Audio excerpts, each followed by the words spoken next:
Pemirsa, ASN Jakarta diwajibkan naik angkutan umum setiap Rabu. Bagaimana peningkatan kualitas layanan transportasi umum? Apakah sudah sesuai harapan agar ASN tak merasa dipaksa tanpa solusi?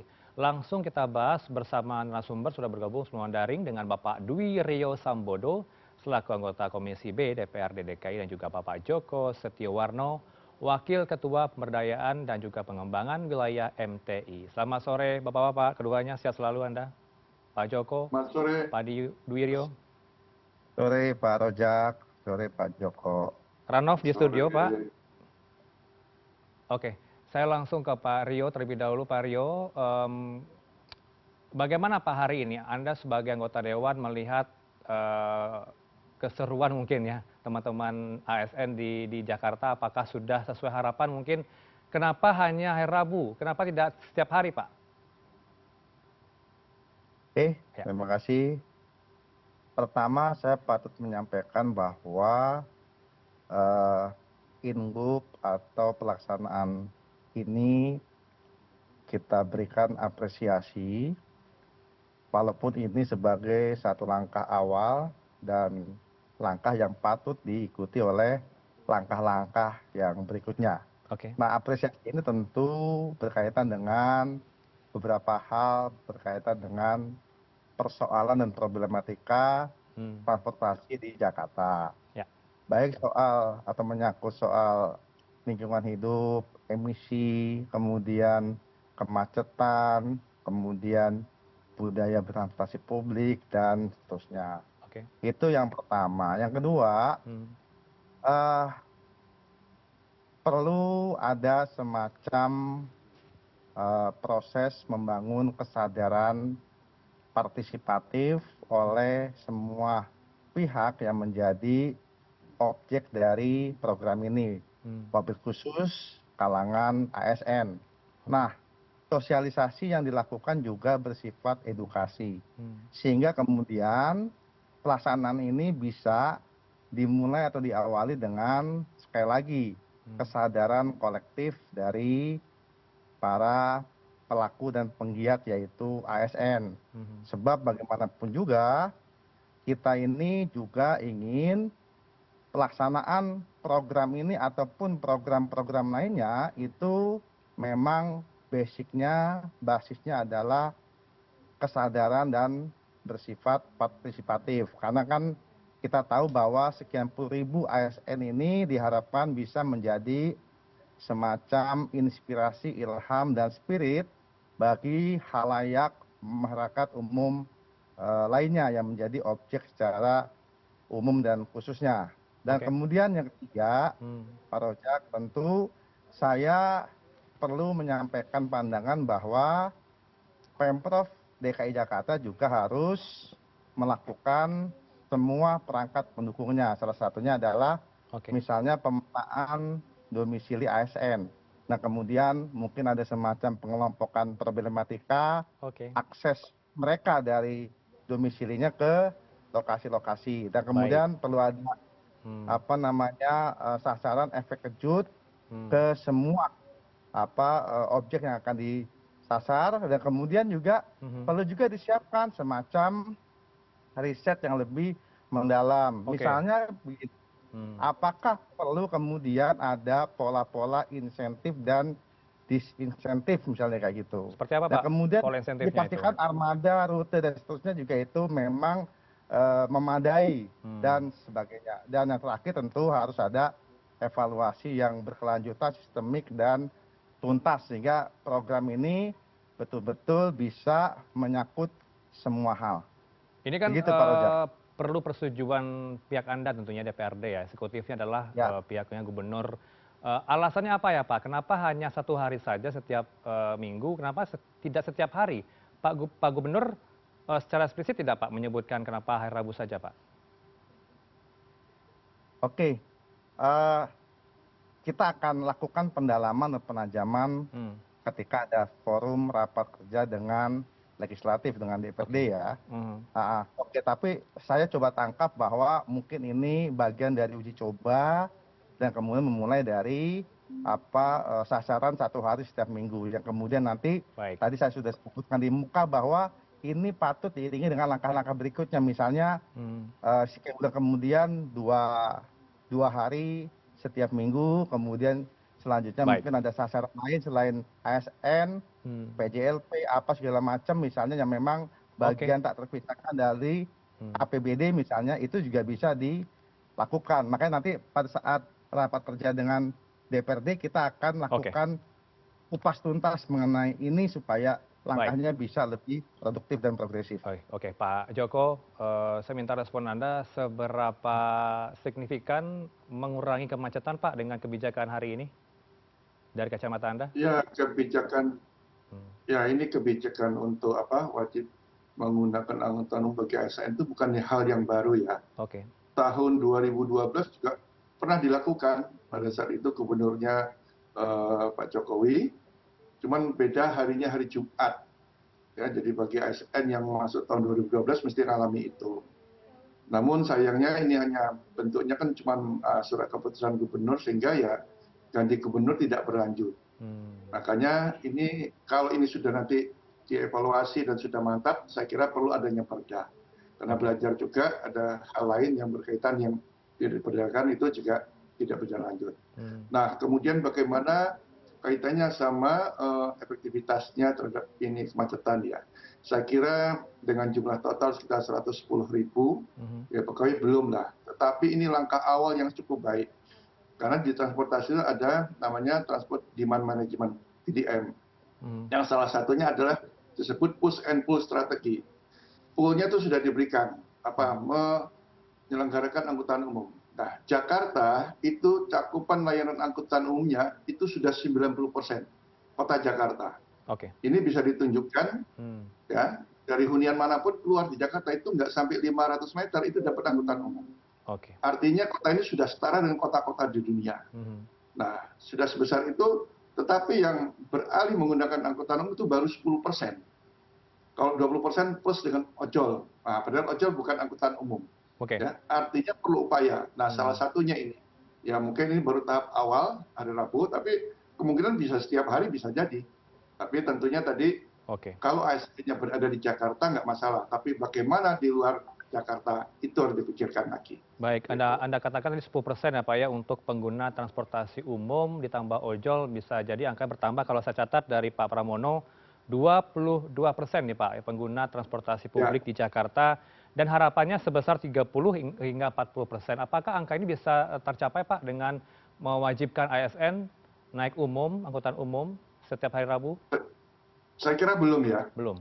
Jadi kan salah satu push strateginya masih punya cara lain, umpamanya ERP gitu ya, pengganti ganjil genap, ya, kemudian nanti tarif parkir progresif, atau makin ke pusat kota parkirnya makin mahal, ruang parkirnya rendah, makin sempit, ya, ada kewajiban perda sudah ada itu. Kalau punya mobil harus punya garasi, perdanya ada sampai sekarang belum dilaksanakan. Nah itu bisa juga, Oke. banyak hal lain bisa dilakukan. Tapi setidaknya ini sudah merupakan awal lah. Dan ini juga kan untuk melayani di Bodetabek sudah ada Trans Jabodetabek, ya, itu akan menyasar perumahan-perumahan. Ada 1000-an lebih perumahan di Bodetabek itu tidak memiliki akses angkutan umum, Oke. ya. Itu diberikan juga. Nah ini kan menambah, jadi tetap menambah akses angkutan umum ke perumahan-perumahan Bodetabek. Tapi kalau yang di Jakarta nggak masalah. Yang penting dia kuat jalan kaki pasti bisa. Kalau nggak jalan kaki ya naik sepeda, masih ada jalur sepeda, ya. Jadi Jakarta sudah lengkap lah.